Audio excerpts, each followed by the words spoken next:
All right, let's get into it. We tend to think of markets as places where money is king. If you've got the cash, you can pretty much get what you want, right? A car, a coffee, whatever. But what about the really big stuff? The things you can't just buy?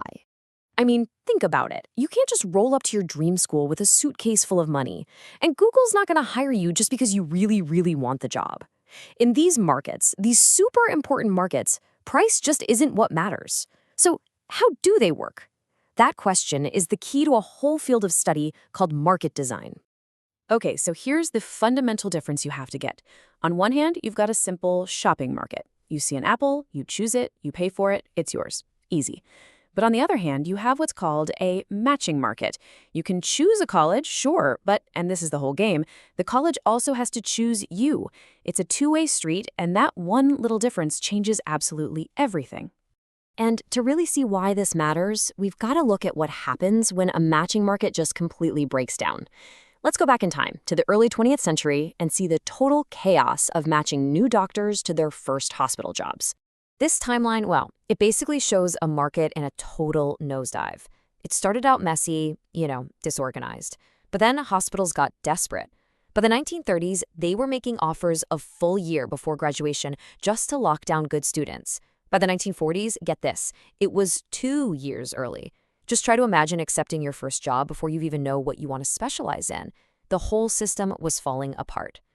So economists actually have a term for this kind of chaos. They call it unraveling. It's what happens when the whole timeline gets pushed so far forward that nobody has the right information to make a good call. Hospitals were hiring students they barely knew, and students were grabbing jobs without knowing their other options or even what they really wanted. It was a complete disaster, just leading to bad matches and a ton of regret. Okay, so here's where the story gets really interesting. The solution to this total real-world mess was actually already out there, just hiding in plain sight. It was tucked away in a super abstract academic paper years before anyone connected the dots. So back in 1962, these two mathematicians, David Gale and Lloyd Shapley, they published this incredible paper. Now, they weren't thinking about doctors and hospitals at all. They were just solving this elegant mathematical puzzle about college admissions and, kind of metaphorically, what makes for a stable marriage. They had absolutely no idea. They just created a tool that would one day change millions of lives.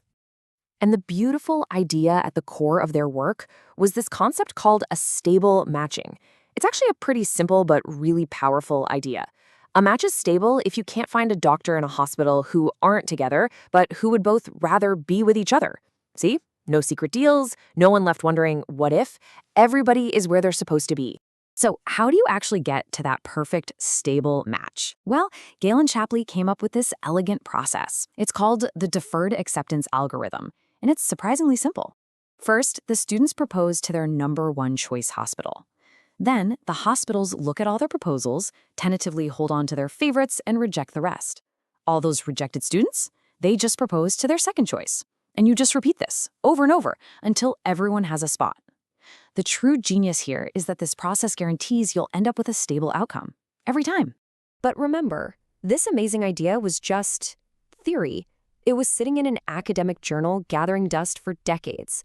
It took a totally new kind of economist to dig it up, see the connection, and actually build a bridge from this abstract math to fixing real-world problems. And that economist was Alvin Roth. In the 80s, he's digging into the history of that messed-up medical market. He found that way back in the 50s, the doctors and hospitals had sort of desperately patched together this centralized system to stop the chaos.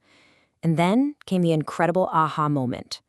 Roth realized the system they had accidentally stumbled upon was basically the exact same algorithm that Gale and Shapley had dreamed up in 1962. It was unbelievable. The real world had figured out the theory without even knowing the theory existed. And this discovery led Roth to his big, Nobel Prize-winning idea. We don't just have to sit back and watch markets fail. We can actually be architects. We can deliberately design them. We can build the rules and the systems to make them work well, to make them stable and fair, even when there's no money changing hands. And you have to understand, this was a massive shift in thinking for economics. It was a total game changer. The economist's job wasn't just to be an observer anymore, studying markets from a distance. Suddenly, the economist could be an engineer. someone who rolls up their sleeves and actually builds the machinery that makes our society run better. So once this idea was out there, the economist as engineer, it led to some of the most amazing, life-changing applications you can possibly imagine. Roth and others started taking this theory and aiming it at some of humanity's biggest, toughest matching problems. And the impact has been just incredible. Roth helped completely redesign the medical match to handle all the new, complex stuff, like couples trying to get jobs in the same city. Then, those same ideas were used to create better, fairer school choice systems in huge cities like New York and Boston, helping thousands of families. But maybe the most powerful application of all is in organ donation. I mean, just think about this for a second. You can't legally buy or sell a kidney. It is a market where price is completely and rightly forbidden. That makes it the perfect and most high-stakes test for market design. How on earth do you distribute a life-saving resource when you can't use money? So here's the heartbreaking problem. A patient needs a kidney and they have a friend or a family member who's willing to give them one, but they're not a biological match. They're just stuck. But what if, somewhere else in the country, there's another pair in the exact same boat? Well, the brilliant solution is to design a system that finds these pairs and lets them swap. The donor from pair A gives a kidney to the patient in pair B, and the donor from pair B gives a kidney to the patient in pair A. Just like that, 2 lives are saved. And the scale of this work today is just mind-blowing.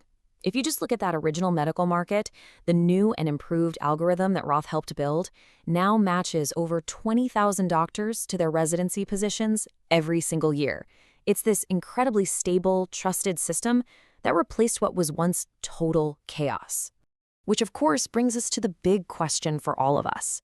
When you start to look around, you see these matching markets everywhere, from how we find jobs to dating apps to how we assign kids to schools.